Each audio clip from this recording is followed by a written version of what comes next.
So tell us about the small businesses. We don't hear about those breaches.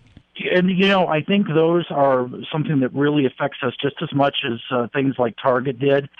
This is something that is really proving to be a huge problem. And for example, it's being looked at by a lot of the different authorities and stuff. In fact, California Attorney General Harris came out yesterday with a statement on this. In the last 2 years, in small business, there's been over 300 breaches with over 22 million accounts stolen. And the problem is just going to get worse before it gets better. Now, do small businesses do a good enough job of letting their customers know when they've had security breaches? Well, in the past, it's been somewhat subjective as to what's disclosed and what isn't. They're getting a little bit more specific on the regulations for that. But as far as getting the word out there and getting the information out there, it's really been about 50-50 over the last 2 years. Of course, what has been the cut for big business? I mean, that sounds pretty iffy as well. Absolutely. And, it's about customer service and doing the right thing by your customers.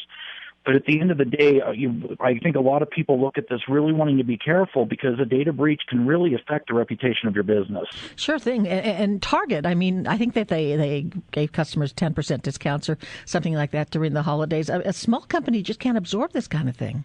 No. And there's different kinds of insurances and that type of thing that can be had to help out with cleaning up the mess that's created by a data breach.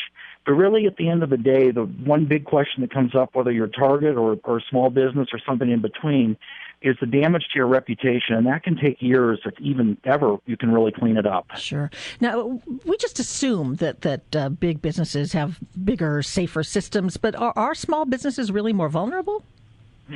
I think there's a lot more targeting of big business going on just because there's more information available.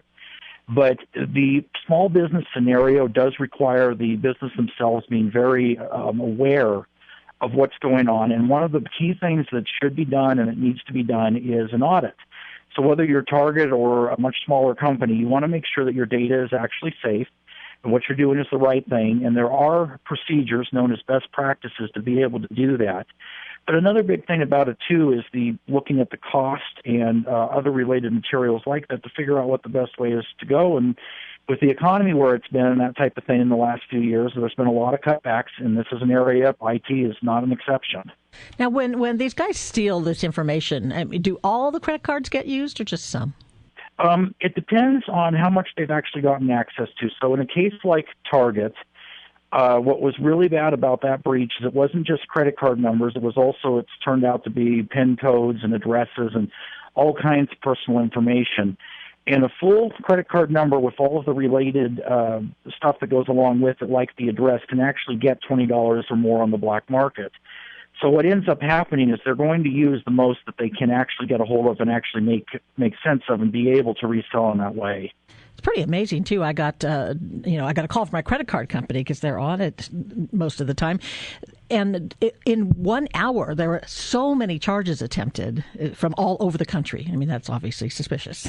Yeah, absolutely. If you get a charge from some city that you're not in, even if it's one you'd like to be in, but you're not there, it probably means that someone's gotten a hold of the information. And when that happens, you want to get a hold of your financial institution right away.